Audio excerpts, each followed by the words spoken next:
UGC 2026 ಒಂದು ಕ್ಷಣ ಕಣ್ಮುಚ್ಕೊಂಡು ಯೋಚನೆ ಮಾಡಿ. ಒಬ್ಬ ಹುಡುಗ ಗ್ರಾಮದಿಂದ ನಗರಕ್ಕೆ ಬಂದಿರ್ತಾನೆ. ಮೊದಲನೇ ಬಾರಿ ಕಾಲೇಜ್ ಗೇಟ್ನ ದಾಟಿರ್ತಾನೆ. ಅವನ ಕನಸನ್ನ ಹೊತ್ಕೊಂಡು ಬಂದಿರ್ತಾನೆ ಅವನು. ಆದರೆ ಅವನ ಕಾಲೇಜ್ ಜೀವನದಲ್ಲಿ ಮೊದಲನೇ ವಾರನೇ ಹಾಸ್ಟೆಲ್ನಲ್ಲಿ ನೀನು ಬೇರೆ ಜಾತಿ, ಇಲ್ಲಿ ನಿಲ್ಬೇಡ, ಕ್ಲಾಸ್ನಲ್ಲಿ ಕೋಟಾ ಸ್ಟೂಡೆಂಟ್ ಅಲ್ವಾ ನೀನು, ಲ್ಯಾಬ್ನಲ್ಲಿ ನೀನು ಇದಕ್ಕೆಲ್ಲ ಫಿಟ್ ಅಲ್ಲ. ಇದು ಸಿನಿಮಾ ಕತೆ ಅಲ್ಲ, ಇದು ಇವತ್ತಿನ ಭಾರತದ ಕೆಲವು ಕಾಲೇಜ್ಗಳಲ್ಲಿ ನಡೀತಿರೋ ನಿಜವಾದ ಕತೆ. ಈ ಎಲ್ಲಾ ಸಂಗತಿಗಳನ್ನ ತಡಿಬೇಕಂತ UGC ಅಂತ ಹೊಸ ರೆಗ್ಯುಲೇಷನ್ ತಂದಿದ್ದಾರೆ. ಎಲ್ರಿಗೂ ನಮಸ್ಕಾರ, ನಾನು ನಿಮ್ಮ ಪ್ರೀತಿಯ ಗೌತಮ್. ನಮ್ಮ ಮೌನ ತನಿಖೆ ಯೂಟ್ಯೂಬ್ ಚಾನಲ್ಗೆ ಎಲ್ರಿಗೂ ಸ್ವಾಗತ. ಹೆಸರು UGC 2026. ಆದರೆ ಪ್ರಶ್ನೆ ಒಂದೇ, ಇದು ನಿಜವಾಗ್ಲೂ ವಿದ್ಯಾರ್ಥಿಗಳನ್ನ ರಕ್ಷಿಸುತ್ತಾ ಅಥವಾ ರಾಜಕೀಯ ವೋಟ್ ಬ್ಯಾಂಕ್ ಆಟನಾ? SC ST OBC ಮಾತ್ರ ಯಾಕೆ? ಜನರಲ್ ಕ್ಯಾಟಗರಿ ವಿದ್ಯಾರ್ಥಿಗಳಿಗೇನು? ಇವತ್ತಿನ ಈ ವಿಡಿಯೋ ಒಂದು ಉಪನ್ಯಾಸ ಅಲ್ಲ, ಇದು ಒಂದು ಕತೆ. ಕಾಲೇಜ್ ಕ್ಯಾಂಪಸ್ ಒಳಗಿನ ಕತೆ. ಕಾನೂನು, ಸಮಾಜ, ರಾಜಕೀಯ ಎಲ್ಲವೂ ಇದರಲ್ಲಿದೆ. UGC 2026 ಅಂದರೆ ನಿಜವಾಗ್ಲೂ ಏನು? ಮೊದಲು ಒಂದು ತಪ್ಪು ಕಲ್ಪನೆನ ಕ್ಲಿಯರ್ ಮಾಡೋಣ. ಇದು ಹೊಸ ರಿಸರ್ವೇಷನ್ ಲಾ ಅಲ್ಲ, ಇದು ಹೊಸ ಅಡ್ಮಿಷನ್ ರೂಲ್ಸ್ ಕೂಡ ಅಲ್ಲ. ಇದು ಒಂದು ರೆಗ್ಯುಲೇಷನ್. ಇದ್ರ ಪೂರ್ತಿ ಹೆಸರು UGC promotion of equity in higher education institution regulation 2026 ಅಂತ.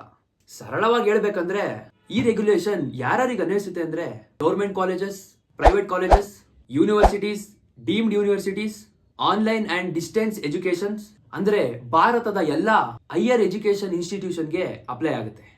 ಮತ್ತೆ ಒಂದು ಇಂಪಾರ್ಟೆಂಟ್ ಪಾಯಿಂಟ್, ಇದು ಕೇವಲ ಸ್ಟೂಡೆಂಟ್ಸ್ಗಲ್ಲ, teachers, staffs, management, principals, vice chancellor ಎಲ್ಲರಿಗೂ ಈ ರೆಗ್ಯುಲೇಷನ್ ಅನ್ವಯ. ಕ್ಯಾಸ್ಟ್ ಬೇಸ್ಡ್ ಡಿಸ್ಕ್ರಿಮಿನೇಷನ್ ಅಂದ್ರೆ ಏನು? ಇಲ್ಲೇ UGC ದೊಡ್ಡ ಬದಲಾವಣೆ ಮಾಡಿದೆ. ಮೊದಲು ಡಿಸ್ಕ್ರಿಮಿನೇಷನ್ ಅಂದ್ರೆ ಫಿಸಿಕಲ್ ವೈಲೆನ್ಸ್ ಅಂತ ಮಾತ್ರ ಅನ್ಕೊಂಡಿದ್ವಿ. ಆದ್ರೆ ಈಗ ಈ ರೆಗ್ಯುಲೇಷನ್ ಕ್ಲಿಯರ್ ಆಗಿ ಹೇಳಿದೆ, ಜಾತಿ ಕಾರಣಕ್ಕೆ ಅವಮಾನ ಮಾಡೋದು, ಸಾರ್ವಜನಿಕವಾಗಿ ಹಿಗ್ಗಾಮುಗ್ಗಾ ಮಾತಾಡೋದು, ಫೆಸಿಲಿಟೀಸ್ ಕೊಡದೇ ಇರೋದು, ಗ್ರೂಪ್ ಸ್ಟಡೀಸ್, ಲ್ಯಾಬ್, ಹಾಸ್ಪಿಟಲ್ ಇಂದ ದೂರ ಇರೋದು, ಕೋಟಾ ಸ್ಟೂಡೆಂಟ್ಸ್ ಅಂತ ತಿರಸ್ಕರಿಸೋದು, ಇವೆಲ್ಲವೂ ಕ್ಯಾಸ್ಟ್ ಬೇಸ್ಡ್ ಡಿಸ್ಕ್ರಿಮಿನೇಷನ್ ಅಂತ. ಇದರಲ್ಲಿ ಹೊಡಿಲೇಬೇಕು ಬಡಿಲೇಬೇಕು ಅಂತಲ್ಲ, ಮಾತು, ವರ್ತನೆ, ಟೋನ್ ಇವೆಲ್ಲವೂ ಬರುತ್ತೆ. ಹಾಗಾದ್ರೆ ಕಾಲೇಜ್ಗಳಿಗೇನು ಹೊಸ ವ್ಯವಸ್ಥೆ ಬರುತ್ತಾ? ಇದು ರೆಗ್ಯುಲೇಷನ್ ಮಾತಲ್ಲ, ಇದೊಂದು system. Equal opportunity centre EOC. ಪ್ರತಿ ಕಾಲೇಜು ಅಥವಾ ಯೂನಿವರ್ಸಿಟಿ ಕಡ್ಡಾಯವಾಗಿ EOC ಅನ್ನೋ ಸೆಂಟರ್ನ ಇಟ್ಟಿರಬೇಕು. ಇದು ಏನ್ ಮಾಡುತ್ತಂದ್ರೆ SC ST OBC ಸ್ಟೂಡೆಂಟ್ಗೆ ಸಪೋರ್ಟ್ ಮಾಡುತ್ತೆ. Counselling, guidance, complaint record, enquiry report. So ಇದ್ರ ಮೂಲಕ ವಿದ್ಯಾರ್ಥಿಗಳಿಗೆ ನೀವೊಬ್ಬರೇ ಅಲ್ಲ, ನಿಮ್ ಜೊತೆ ನಾವು ಇದೀವಿ ಅಂತ ತೋರಿಸುತ್ತೆ. ನೆಕ್ಸ್ಟ್, ಈಕ್ವಿಟಿ ಕಮಿಟಿ, ಒಂದು ಟೀಮ್. ಈ ಕಮಿಟಿಯಲ್ಲಿ ಕಡ್ಡಾಯವಾಗಿ SC representative, ST representative, OBC representative, women representative, Divyang ಅಂದ್ರೆ PWD ರೆಪ್ರೆಸೆಂಟೇಟಿವ್, ಇವರೆಲ್ಲರ ಕೆಲಸ ಏನಂದ್ರೆ ಕಂಪ್ಲೇಂಟ್ಸ್ ನ ರಿವ್ಯೂ ಮಾಡೋದು, ಕ್ಯಾಂಪಸ್ ಎನ್ವಿರಾನ್ಮೆಂಟ್ ಸೇಫ್ ಇದೆಯಾ ಅಂತ ನೋಡ್ಕೊಳ್ಳೋದು, ವರ್ಷಕ್ಕೆ ಕನಿಷ್ಠ ಬಾರಿ 2 ಸಲನಾರು ಮೀಟಿಂಗ್ ಮಾಡೋದು. Next, complaint place helpline system, online complaints, emails, helpline number. ಇದ್ರ ಮುಖ್ಯ ಭಾಗ ಏನಂದ್ರೆ ಕಂಪ್ಲೇಂಟ್ ಗಿವರ್ ಐಡೆಂಟಿಟಿ ಕಾನ್ಫಿಡೆನ್ಷಿಯಲ್ ಆಗಿ ಇರುತ್ತೆ. ರಿವೆಂಜ್ ತಗೊಂಡ್ರೆ ಅಂದ್ರೆ ಕಂಪ್ಲೇಂಟ್ ಮಾಡಿದ ಕಾರಣಕ್ಕೆ ರಿವೆಂಜ್ ತಗೊಂಡ್ರೆ ಅವನ್ಗೆ ಡಬಲ್ ಪನಿಷ್ಮೆಂಟ್ ಆಗುತ್ತೆ. ಇದು ಮೇಜರ್ ಮೆಸೇಜಸ್ UGC ಕ್ಲಿಯರ್ ಆಗಿ ಹೇಳಿದೆ. ಮತ್ತೆ SC ST OBC ಮೇಲೆ ಯಾಕೆ ಫೋಕಸ್? ಇಲ್ಲಿ ಎಮೋಷನ್ ಬೇಡ, ಲಾಜಿಕ್ ನೋಡೋಣ. ಭಾರತದ ಕಾನ್ಸ್ಟಿಟ್ಯೂಯೆನ್ಸಿ ಏನ್ ಹೇಳುತ್ತೆ ಅಂದ್ರೆ article 17 untouchability band, article 46 SC ST OBC welfare, education ಅಲ್ಲಿ ಈಕ್ವಾಲಿಟಿ. ಒಂದು ಹಾರ್ಡ್ ಫ್ಯಾಕ್ಟ್ ಏನಂದ್ರೆ ಹೈಯರ್ ಎಜುಕೇಶನ್ ಅಲ್ಲಿ 60% ಹೆಚ್ಚು student SC ST OBC background, ಅಂದ್ರೆ ಮೆಜಾರಿಟಿ ಸ್ಟೂಡೆಂಟ್ಸ್ ಅವರೇ. ಆದ್ರೂ ಡಿಸ್ಕ್ರಿಮಿನೇಷನ್ ಕೇಸಸ್ ಕೂಡ ಇವರಲ್ಲೇ ಹೆಚ್ಚು. ಅದಕ್ಕೆ ಬಂದಿದ್ದೆ ಈ UGC. ಈ UGC ಹೇಳೋದೇನಂದ್ರೆ ಇದು ಸಿಂಪತಿಗಾಗಿ ಬಂದದ್ದಲ್ಲ, ಇದೊಂದು ಸಿಸ್ಟಮ್ ಕರೆಕ್ಷನ್. ಲಾ ಒಳ್ಳೇದೆ, ಆದ್ರೆ ಮಿಸ್ಯೂಸ್ ಆದ್ರೆ. ಈಗ ಇನ್ನೊಂದು ಪರ್ಸ್ಪೆಕ್ಟಿವ್ ಅಲ್ಲಿ ಕತೆ ಹೇಳ್ತೀನಿ. ಒಬ್ಬ ಹುಡುಗ general category student, good marks, honest. ಇನ್ನೊಬ್ಬ ಅದೇ ಕಾಲೇಜಿನ SC ಸ್ಟೂಡೆಂಟ್, ಅವನ್ ಫ್ರೆಂಡ್. ಒಂದು ಇಂಟರ್ನಲ್ ಮಾರ್ಕ್ಸ್ ವಿಷಯಕ್ಕೆ ಅಕಾಡೆಮಿಕ್ ಡಿಸ್ಅಗ್ರಿಮೆಂಟ್, ಮತ್ತೆ ಮುಂದಿನ ದಿನ ಆ ಜನರಲ್ ಕ್ಯಾಟಗರಿ ಸ್ಟೂಡೆಂಟ್ ಮೇಲೆ ಕಂಪ್ಲೇಂಟ್ ಆಗುತ್ತೆ. ಕ್ಯಾಸ್ಟ್ ಬೇಸ್ಡ್ ಡಿಸ್ಕ್ರಿಮಿನೇಷನ್ ಮೇಲೆ ಫೈಲ್ ಆಗುತ್ತೆ. ಪ್ರೂಫ್ ಕ್ಲಿಯರ್ ಇಲ್ಲ, ಆದ್ರೆ ಇನ್ವೆಸ್ಟಿಗೇಷನ್ ಶುರು. ಆ ಜನರಲ್ ಕ್ಯಾಟಗರಿ ಹುಡುಗಂಗೆ ಒಂದೇ ಪ್ರಶ್ನೆ, ಇಲ್ಲಿ ರಿಯಾಲಿಟಿ ಯಾರಿಗ್ ಗೊತ್ತು? ಪ್ರತಿ ಲಾಗೆ 2 ಬದಿಗಳಿರುತ್ತೆ. ನೈಫ್ ಕಿಚನ್ ಅಲ್ಲಿ ಇದ್ರೆ ಅಡಿಗೆ ಮಾಡಬಹುದು, ಅದೇ ನೈಫ್ ಮಿಸ್ಯೂಸ್ ಆದ್ರೆ ಒಬ್ಬನ UGC 2026 ಕೂಡ ಹಾಗೆ. ಹಾಗಾದ್ರೆ ಹೇಗ್ ಮಿಸ್ಯೂಸ್ ಮಾಡ್ಬೋದು ಅಂತ ಕೇಳ್ಬೋದು ನೀವು. Personal revenge, academic rivalry, political pressure, fake complaints.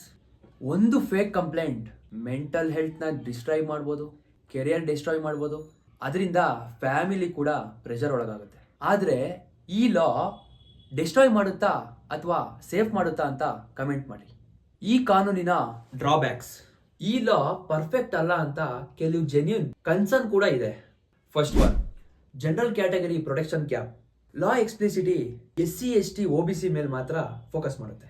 Point 2, proof system unclear. Evidence verification vague. Accused must prove innocence. Complaint burdenless. ಇದು ನಾರ್ಮಲ್ ಲೀಗಲ್ ಪ್ರಿನ್ಸಿಪಲ್ಸ್ಗೆ ವಿರುದ್ಧ. Point 3, fast time lines. 24 ಗಂಟೆಯಲ್ಲಿ ಆಕ್ಷನ್, 15 ದಿನದಲ್ಲಿ ಫೈನಲ್ ರಿಪೋರ್ಟ್. ಕಾಂಪ್ಲೆಕ್ಸ್ ಕ್ಯಾಸ್ಟ್ ಇಶ್ಯೂಸ್ಗೆ time ಬೇಕು. ವೇಗವಾದ decisions injustice risk ಅಲ್ಲಿ ಇರುತ್ತೆ. Point number 4, false ಕಂಪ್ಲೇಂಟ್ಗೆ ಪನಿಷ್ಮೆಂಟ್ ಇಲ್ಲ. ಮುಂಚೆ ಡ್ರಾಫ್ಟ್ ನಲ್ಲಿ ಪೆನಾಲ್ಟಿ ಅನ್ನೋದಿತ್ತು, ಫೈನಲ್ ವರ್ಷನ್ ಅಲ್ಲಿ ಡ್ರಾಪ್ ಆಗಿದೆ. ಅಂದ್ರೆ ಫಾಲ್ಸ್ ಕಂಪ್ಲೇಂಟ್ಗೆ ಯಾವುದೇ ತರ ಪನಿಷ್ಮೆಂಟ್ ಇಲ್ಲ. ಮಿಸ್ಯೂಸ್ ರಿಸ್ಕ್ ಹೆಚ್ಚಾಗಿದೆ. ಫಿಯರ್ ಕಲ್ಚರ್, ಟೀಚರ್ಸ್ ಕಾಜನ್, ಫ್ರೀ ಡಿಸಿಷನ್ ಕಡಿಮೆ, ಕ್ಯಾಂಪಸ್ ಅಟ್ಮಾಸ್ಫಿಯರ್ ಟೆನ್ಸ್. ಇವಾಗ ಒಂದು ಇಂಟ್ರೆಸ್ಟಿಂಗ್ ಪಾಯಿಂಟಿಗೆ ಬರೋಣ. ರಾಜಕೀಯ and vote bank angle. Actually ಇಲ್ಲಿ ರಿಯಲ್ ಗೇಮ್. Simple formula. ಲಾ ಅಂದರೆ ಪಾಲಿಸಿ, ಪಾಲಿಸಿ ಅಂದರೆ ಪೀಪಲ್, ಪೀಪಲ್ ಅಂದ್ರೇ votes. SC/ST OBC vote bank. SC 16% ಇದ್ದಾರೆ, ST 8% ಇದ್ದಾರೆ, OBC 40% ಮೇಲಿದ್ದಾರೆ. ಸೊ ಆವರೇಜ್ 50 to 60% ಪಾಪ್ಯುಲೇಷನ್ ಈ ವೋಟ್ ಬ್ಯಾಂಕ್ ಒಳಗಡೆನೇ ಇದೆ. Young voters, students, families. Political message clear ಆಗಿದೆ. ಆದರೆ ಈ ಬೆನಿಫಿಟ್ ಎಲ್ಲ ಯಾರಿಗೆ? Social justice parties, regional parties, caste based politics ನಡೆಯೋ ಸ್ಟೇಟ್ಸ್ ಅಂದ್ರೆ UP, ಬಿಹಾರ್, ತಮಿಳುನಾಡು, ಕರ್ನಾಟಕ ಮತ್ತು ಮಹಾರಾಷ್ಟ್ರ. ಇಷ್ಟು ರಿಸ್ಕ್ ಯಾರಿಗೆ ಗೊತ್ತಾ? Urban middle class, general category families, competitive exam aspirants. Reverse discrimination narrative ಶುರು. ಯೋಗಿ ಆದಿತ್ಯನಾಥ್ ಅವರ context. Yogi Adityanath directly law ಬರೆಯಲ್ಲ, ಆದರೆ ಅವ್ರ stand social justice must be balance, appeasement politics ಬೇಡ, ಮೆರಿಟ್ ಪ್ಲಸ್ ಆಪರ್ಚುನಿಟಿ ಎರಡೂ ಬೇಕು. UP ಪೊಲಿಟಿಕ್ಸ್ ರಿಯಾಲಿಟಿಲಿ SC/ST OBC ಅವ್ರದ್ದು ವೋಟ್ ಎಷ್ಟು ಇಂಪಾರ್ಟೆಂಟೋ ಅಷ್ಟೇ ಅಪ್ಪರ್ ಕ್ಯಾಸ್ಟ್ ವೋಟ್ ಕೂಡ ಈಕ್ವಲ್ ಇದೆ. ಈಗ ಸುಪ್ರೀಂ ಕೋರ್ಟ್ ಅಂಡ್ ಫ್ಯೂಚರ್ ಬಗ್ಗೆ ನೋಡೋಣ. ಆಲ್ರೆಡಿ ಪೆಟಿಷನ್ ಫೈಲ್ ಆಗಿದೆ. ಏನ್ ಕನ್ಸರ್ನ್ಸ್ ಮೇಲೆ ಅಂದ್ರೆ general category exclusion, procedural safeguards, fairness principle. ಈ ಕೋರ್ಟ್ ಡಿಸಿಷನ್ ನಮ್ಮ ಫ್ಯೂಚರ್ನ ಶೇಪ್ ಮಾಡುತ್ತೆ. ಕಾಲೇಜ್ ಕ್ಯಾಂಪಸ್ ಅಂದ್ರೆ ಪೊಲಿಟಿಕ್ಸ್ ಬ್ಯಾಟಲ್ ಫೀಲ್ಡ್ ಅಲ್ಲ, ವೋಟ್ ಬ್ಯಾಂಕ್ ಫ್ಯಾಕ್ಟ್ರಿ ಕೂಡ ಅಲ್ಲ. ಅದೊಂದು ಫ್ಯೂಚರ್ನ ಬಿಲ್ಡ್ ಮಾಡುವ ಜಾಗ. UGC ಕರೆಕ್ಟ್ ಇದೆಯೋ ತಪ್ಪಿದೆಯೋ ಅಂತ ನನಗೆ ಗೊತ್ತಿಲ್ಲ, ಆದರೆ ಒಂದು ಕಾನ್ವರ್ಸೇಷನ್ ಎಷ್ಟೊಂದು ಪ್ರಶ್ನೆಗಳನ್ನ ಮುಂದೆ ತಂದಿದೆ. ಪ್ರೊಟೆಕ್ಷನ್ ಬೇಕು ಹೌದು, ಆದರೆ ಮಿಸ್ಯೂಸ್ ಆಗಬಾರ್ದು. ಈಕ್ವಾಲಿಟಿ ಎಲ್ರಿಗೂ ಸರಿ ಸಮಾನವಾಗಿರ್ಬೇಕು. ಈ ಒಂದು ರೆಗ್ಯುಲೇಷನ್ ಬಗ್ಗೆ ನಿಮ್ಮ ಅಭಿಪ್ರಾಯನ ಕಮೆಂಟ್ ಅಲ್ಲಿ ತಿಳಿಸಿ. ಆದ್ರೆ ಇವಾಗ ಸದ್ಯಕ್ಕಂತೂ ಈ ರೆಗ್ಯುಲೇಷನ್ ತುಂಬಾ ಟ್ರೆಂಡಿಂಗ್ ಆಗಿದೆ. ಅದಕ್ಕೆ ಈ ವಿಡಿಯೋ ನಿಮ್ಗೆ ಇನ್ಫಾರ್ಮೇಟಿವ್ ಅನ್ಸಿದ್ರೆ ಬೇರೆಯವರು ಕೂಡ ಶೇರ್ ಮಾಡಿ. ಈ ವಿಡಿಯೋ ಇಷ್ಟ ಆಗಿದ್ರೆ ಲೈಕ್ ಕೂಡ ಮಾಡಿ. ಇದೊಂದು ರಾಜಕೀಯ ವಿಷಯ ಅಲ್ಲ, ಇದು ನಮ್ಮ ಮಕ್ಕಳ ಭವಿಷ್ಯದ ವಿಷಯ. ಆದಷ್ಟು ಬೇಗ ಇನ್ನೊಂದು ವಿಷಯ ತನಿಖೆ ಮಾಡ್ಕೊಂಡು ನಿಮ್ಮ ಮುಂದೆ ಇರ್ತೀನಿ. ಈ ತರ ವಿಡಿಯೋಸ್ ಬೇಕು ಅಂದ್ರೆ ನಮ್ಮ ಮೌನ ತನಿಖೆ ಯೂಟ್ಯೂಬ್ ಚಾನಲ್ನ ಸಬ್ಸ್ಕ್ರೈಬ್ ಮಾಡ್ಕೊಳ್ಳಿ. ನಾನು ನಿಮ್ಮ ಪ್ರೀತಿಯ ಗೌತಮ್, ಸೈನಿಂಗ್ ಆಫ್.